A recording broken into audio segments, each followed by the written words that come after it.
Salam Triteos, salam satu keluarga Allah. Pada malam hari ini saya akan membuat konten dengan judul Posisi Sulit Doktrin Oneness dan Jalan Keluarnya. Jadi pada perdebatan akhir-akhir ini yang saya sering ikuti baik di Zoom maupun di grup WA, ya, corak doktrin Oneness Intek itu mengalami posisi yang sulit ya, sedulur ya. Yang pertama, mereka itu diduga ya, bahkan boleh disimpulkan mereka tuh bercorak doketisme dalam kristologinya. Jadi manusia Kristus Yesus di dalam doktrin Oneness itu bercorak doketisme. Ya, yang pertama itu. Lalu yang kedua itu adalah pihak-pihak lawan dari doktrin Oneness itu membuat mereka yang meyakini doktrin Oneness itu dalam posisi yang sulit. Pada posisi yang sulit, bro, ya kita baca ya di dalam 2 Yohanes 1 ayat 7. 2 Yohanes 1 ayat 7. Sebab banyak penyesat telah muncul dan pergi ke seluruh dunia yang tidak mengaku bahwa Yesus Kristus telah datang sebagai manusia. Itu adalah si penyesat dan antikristus. Nah, dari sini memang doktrin Oneness mengalami posisi yang sulit. Loh, sebab kenapa? Karena memang ya corak doktrin Oneness itu simetris dengan kristologi yang coraknya doketisme. Kalau Oneness itu adalah tentang corak trinitasnya, ya, corak eisegesis sang transenden. Lalu kemudian untuk doketisme itu corak kristologinya. Nah, tuduhan Oneness itu adalah didomplengi penyesat dan antikristus, itu tuduhan yang sangat merugikan corak doktrin Oneness. Nah, saya membuat konten ini supaya orang yang memiliki corak doktrin Oneness harus memiliki jalan keluar. Kalau tidak, ini pihak-pihak lain itu akan menyerang panjenengan melalui 2 Yohanes 1 ayat 7. Gitu. Loh, karena memang apa yang kalian ajarkan, apa yang kalian kemukakan itu memang kristologi panjenengan itu bercorak doketisme. Doketisme itu adalah ya, jadi Yesus itu hanya rupanya saja yang manusia. Begitu.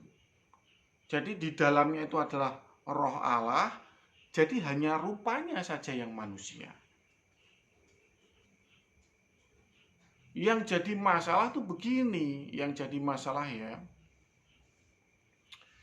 Kesimpulan panjenengan kristologi doketisme itu memang karena panjenengan itu membaca Alkitab dengan tafsir yang apa adanya.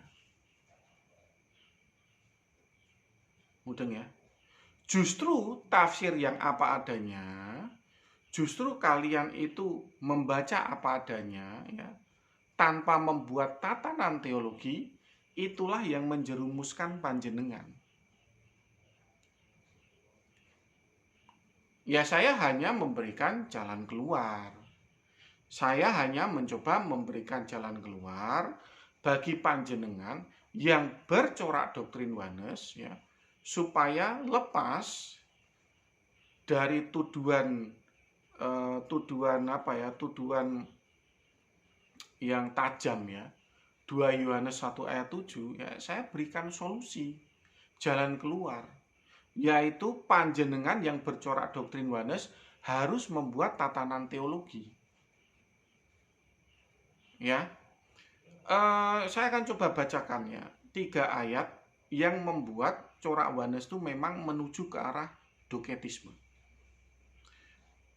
Saya akan buka di dalam yang pertama itu adalah 1 Timotius 3 ayat 16. Kita baca ya. 1 Timotius 3 ayat 16. Nah, saya bacakan ya. 1 Timotius 3 ayat 16. Dan sesungguhnya agunglah rahasia ibadah kita. Dia yang telah menyatakan dirinya ya, dalam rupa manusia dibenarkan dalam roh. Yang menampakkan dirinya kepada malaikat-malaikat diberitakan di antara bangsa-bangsa yang tidak mengenal Allah. Yang dipercayai di dalam dunia diangkat dalam kemuliaan. Kita ulangi, kita fokus pada yang awal-awal, frase awal-awal. Dia yaitu Allah yang telah menyatakan dirinya, dalam rupa manusia, dibenarkan dalam roh.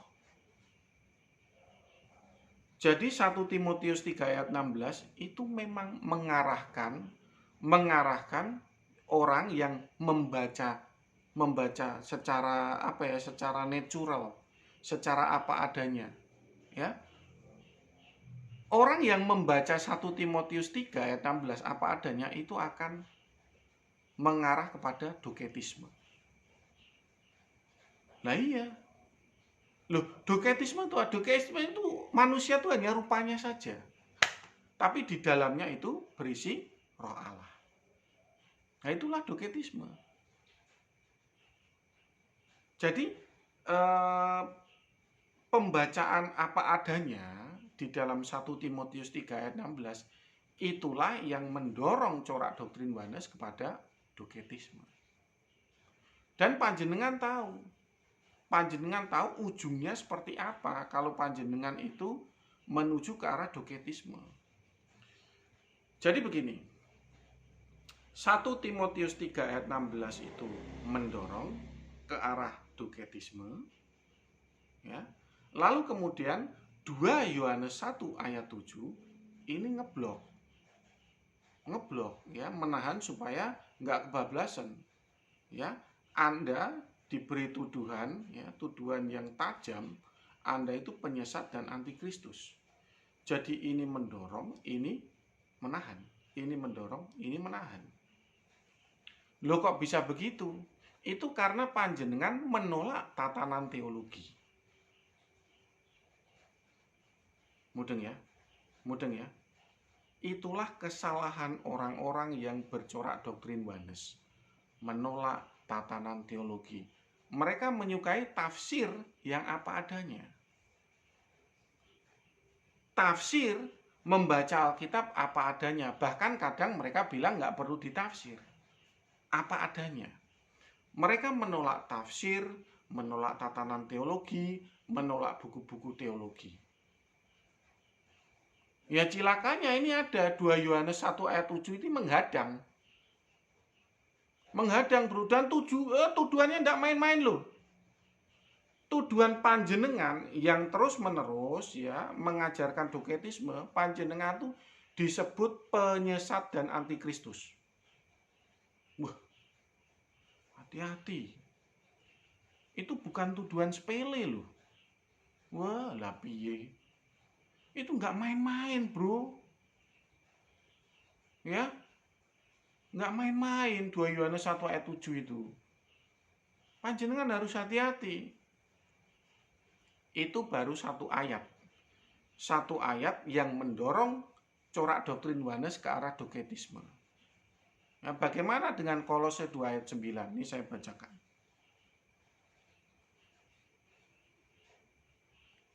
Kolose 2 ayat 9. Sebab di dalam dialah berdiam secara jasmaniah seluruh kepenuhan kealahan. Oh, bayangin. Loh, ini jelas. Ini jelas ayat ini mendorong ke arah doketisme. Ya kan? Loh jelas loh. Nih, saya bacakan lagi. Sebab di dalam dialah, dia itu manusia Kristus Yesus, ya. Sebab di dalam manusia Kristus Yesus inilah berdiam secara jasmaniah seluruh kepenuhan kealahan. 1 Timotius 3 ayat 16 mendorong doketisme. Kolose 2 ayat 9 mendorong doketisme. Ditambah lagi Yohanes 1 ayat 14. Ya. Yohanes 1 ayat 14 itu adalah Sang Firman menjadi daging. Sang Firman mengenakan daging sebagai pakaiannya. Waduh, lebih-lebih lagi Yohanes 1 ayat 14 itu mendorong ke arah doketisme juga. Jadi bayangin begini ya. Ya, corak doktrin Yohanes ini ya. Dengerin ya. 1 Timotius 3 ayat 16 mendorong doketisme. Kolose 2 ayat 9 mendorong doketisme. Kemudian Yohanes 1 ayat 14 mendorong doketisme. Ya, mendorong para umat doktrin Yohanes ini didorong ke arah doketisme. 3 ayat ini. Tapi di sisi lain ini dihadang, bro. Dihadang oleh 2 Yohanes 1 ayat 7. Dihadang. Woi kamu kalau menolak Yesus Kristus itu manusia, kamu itu penyesat dan antikristus. Lu bayangin. Ya, 3 ayat ini mendorong ke arah doketisme, lalu kemudian dihadang 2 Yohanes 1 ayat 7 dituduh menjadi penyesat dan antikristus. Loh, makanya panjenengan yang bercorak doktrin Yohanes tuh hati-hati dengan propaganda ya. Kita ini nggak tafsir. Hati-hati. Kita ini membaca ayat Alkitab apa adanya. Oh, hati-hati, bro. Hati-hati. Hati-hati. 2 Yohanes 1 ayat 7, bro. Ya. Ini menghadang ini. Panjenengan ini dituduh penyesat dan antikristus. Itu karena apa? Karena panjenengan menolak tatanan teologi. Itu kesalahan panjenengan berdoktrin Yohanes yang paling fatal. Menolak tatanan teologi. Ya. Itu kesalahan yang sangat fatal. Ya. Karena apa? Panjenengan ini bisa membuat umat gak ngerti tatanan teologi. Sehingga apa yang dibilang, apa yang difirmankan Tuhan di dalam 2 Yohanes 1 ayat 7, nah itu berlaku pada panjenengan. Loh, karena ada 3 ayat ini mendorong panjenengan bercorak doketisme. Sedangkan ayat ini udah menghadang untuk menggebuk panjenengan. Ya, menghajar panjenengan ini yang tidak mau membuat tatanan teologi. Alasannya kita sesuai Alkitab. Kita menafsir apa adanya. Nggak perlu menafsir bahkan. Kita nggak perlu tatanan teologi. Kita nggak perlu buku teologi. Oh, panjenengan kejedot 2 Yohanes 1 ayat 7. Hati-hati. Itu nggak main-main itu ayat itu. Kejedot, bro. Nah, saya pihak luar itu memberikan saran, memberikan solusi ya. Panjenengan ya membuat tatanan teologi. Ya, sehingga tidak asal ya membaca ayat ini apa adanya. Lah iya. Lo bayangin 3 ayat ini loh, bro, ya. 1 Timotius 3 ayat 16, Kolose 2 ayat 9, Yohanes 1 ayat 14, itu mendorong loh. Mendorong mereka yang bercorak doktrin Yohanes itu ke arah doketisme. Loh, bener loh. Loh, karena panjenengan membaca ayat itu apa adanya, iya kan? Iya kan? Menolak tatanan teologi. Dan jelas ini kalau panjenengan baca ayat itu apa adanya, panjenengan akan ke arah doketisme. Nah, di sini 2 Yohanes 1 ayat 7 sudah menghadang. Sudah menghadang mau menghajar panjenengan ini. Ya, dengan mengatakan bahwa panjenengan ini penyesat dan antikristus. Nah, ini PR buat para teolog Yohanes. supaya jangan ngawur, ya, supaya tetap dalam menafsirkan itu tetap membuat tatanan teologi. Bahaya. Bahaya firman Tuhan loh. Firman Tuhan itu nggak buat main-main loh. Iya. 2 Yohanes 1 ayat 7. Wow. Itu bahaya itu. Itu garis batas yang berbahaya. Karena panjenengan dianggap penyesat dan antikristus. Ya, karena panjenengan kan menolak Yesus Kristus itu 100% manusia. Nah, hati-hati. Loh saya ini ya menjelaskan seperti ini bukan bermaksud menjatuhkan orang yang bercorak doktrin Yohanes, bukan. Saya tuh justru ya memberikan jalan keluar. Tolong dong ya. Kalau membaca ayat itu jangan apa adanya. Ya, dieksegesis dulu. Dimunculkan makna-makna yang keluar dari ayat itu. Dieksegesis dulu. 1 Timotius 3 ayat 16 dieksegesis dulu. Kolose 2 ayat 9 dieksegesis dulu. Yohanes 1 ayat 14 dieksegesis dulu. Sehingga apa? Sehingga bisa membuat tatanan teologi. Ya, tatanan teologi itulah yang akan menyelamatkan doktrin Yohanes daripada tuduhan yang tajam tadi. 2 Yohanes 1 ayat 7 itu tuduhan yang tajam. Lo Anda itu didakwa menjadi penyesat dan antikristus lo. Ngeri lo itu. Ngeri bro. Ya, jangan, panjenengan ini jangan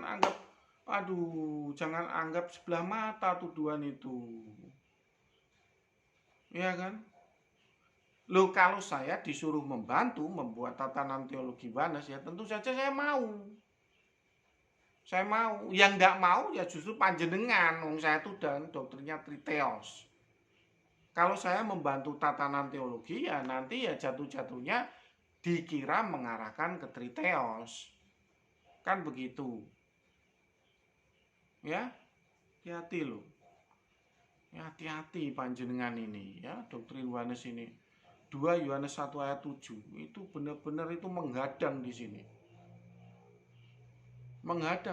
Padahal ayat-ayat yang panjenengan tafsirkan itu memang mengarahkan panjenengan berkristologi doketisme. Iya bro. Ya, tolong dong ya. Jangan moto picek kuping budak istilahnya begitu. Ya kalau yang sesat itu hanya satu tidak apa-apa. Nah kalau yang sesat itu banyak, nah gimana? Ya kan? Loh karena memang tuduhannya itu memang tajam. Ya panjenengan tuh dianggap penyesat dan antikristus. Tak kasih contoh ya. Saya bacakan nih Yakobus 2 ayat 19 ya buat perbandingannya.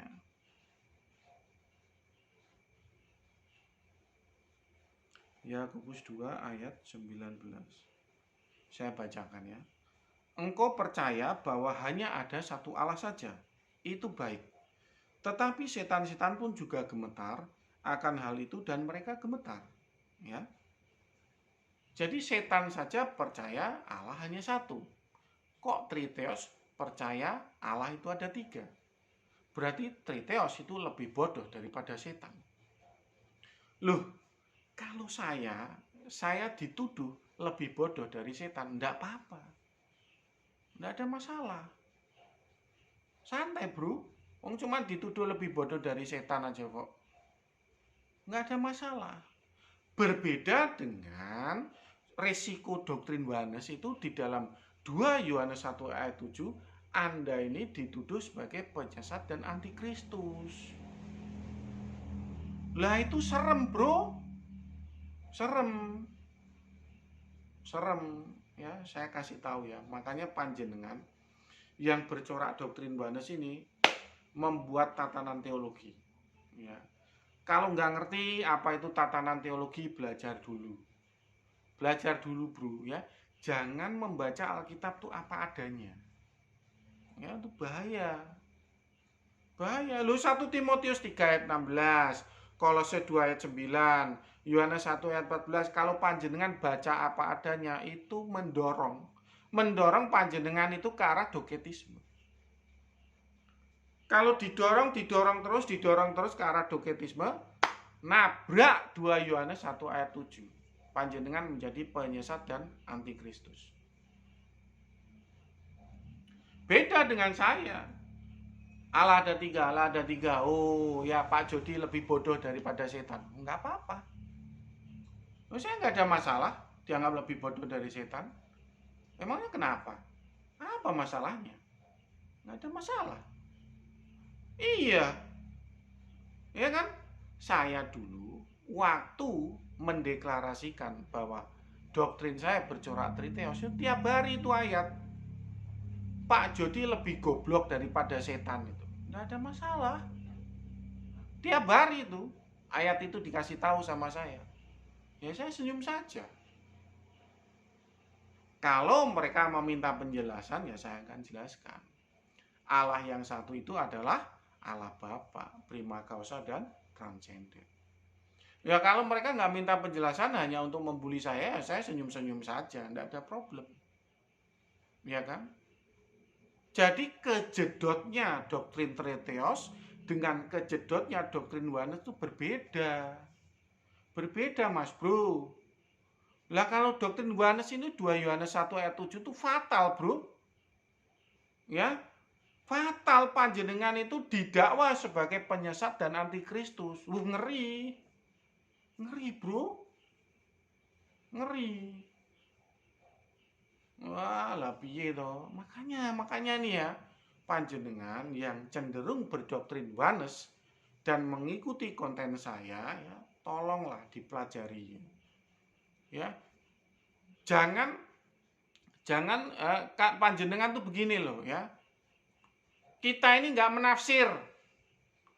Kita ini membaca Alkitab itu apa adanya gitu. Nggak perlu menafsir. Alkitab itu bisa menjelaskan dirinya sendiri. Kita tidak butuh tatanan teologi. Kita tidak butuh buku teologi. Hati-hati. Hati-hati bro. Ya. Kalau udah kejedot ya kan, menyesatkan umat, kapok gue. Iya. Lah ini 1 Timotius 3 ayat 16, Kolose 2 ayat 9, Yohanes 1 ayat 14 ini ke arah doketisme loh. Kalau panjenengan itu dalam menafsir Alkitab, nah itu membaca apa adanya, ya, tanpa ditambah-tambahi, tanpa dieksegesis, ya, tanpa dimunculkan makna keluar dari ayat itu, ini mengarah ke doketisme. Kristologinya mengarah ke doketisme. Di sini 2 Yohanes 1 ayat 7 sudah menghadang untuk menggebuk panjenengan. Ya. Kenapa panjenengan harus digebuk? Karena panjenengan bebal. Ya, bebal. Udah dikasih tahu keliru ngeyel. Bebal ini. 2 Yohanes 1 ayat 7 siap menghadang untuk menggebuk. Ya.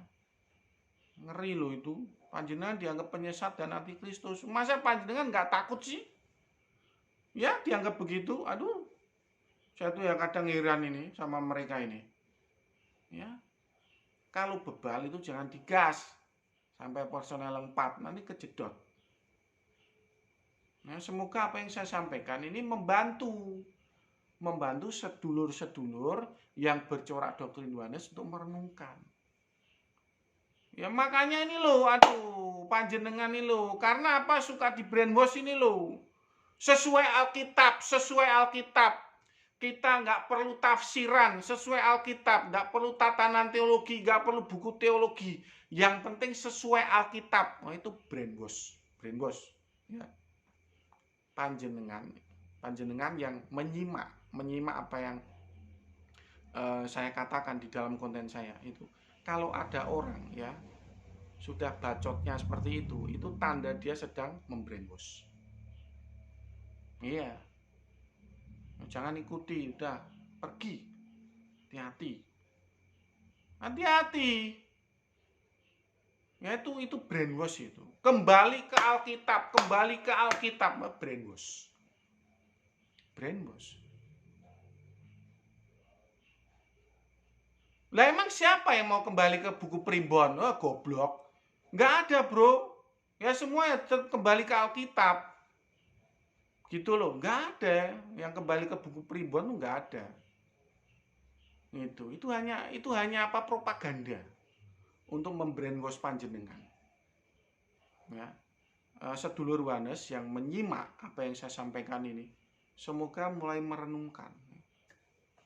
Jangan termakan dengan propaganda-propaganda seperti itu. Loh, saya ini ngasih jalan keluar loh ya.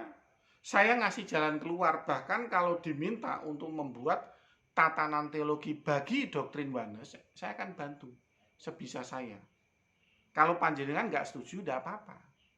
Saya akan bantu untuk mengeksegesis 1 Timotius 3 ayat 16, Kolose 2 ayat 9, dan Yohanes 1 ayat 14. Saya akan bantu mengeksegesis 3 ayat itu. Supaya panjenengan tidak didorong ke arah dogetisme. Loh, karena ngeri ayat yang menghadang ini loh, serem. 2 Yohanes 1 ayat 7 itu serem. Panjenengan tuh didakwa penyesat dan antikristus. Itu ngeri itu. Masa sih panjenengan nggak takut? Dan ngawur panjenengan ini. Ya, jangan bebal. Ya, hati-hati ya dengan apa yang panjenengan ajarkan. Supaya tidak menyesatkan orang lain. Loh, saya ini ngasih jalan keluar loh ya. Ngasih jalan keluar ya. Saya tidak hanya mencela saja, enggak. Ya, sedulur Wanes itu kan ya teman-teman saya juga. Ya, saya membuat konten ini karena kan ada pihak-pihak luar. Pihak-pihak luar yang berseberangan dengan panjenengan itu mendakwa panjenengan itu penyesat dan antikristus. Gitu loh. Nah, saya ini membuat konten ini untuk membantu panjenengan. Wah, kalau panjenengan juga salah paham terhadap saya ya sudah. Nah, ya wis. Angel tenan tuturanmu. Angel tenan tuturanmu. Ya susah udah. Nah, udah niat baik begini malah dimusuhi ya, wes repot. Mudeng ya? Mudeng ya? Jadi sedulur Wanes ini harus bisa membuat tatanan teologi. Ya, jangan nekat. Karena 2 Yohanes 1 ayat 7 itu memang menghadang panjenengan yang nekat untuk mengarahkan para umat ke arah dogetisme. Oke? Gitu aja yang saya sampaikan ya. Saya akhiri konten ini. Semoga panjenengan yang bercorak doktrin Wanes bisa mendengar ini dan merenungkan apa yang saya sampaikan. Salam Triteos, salam satu keluarga Allah. Tuhan memberkati.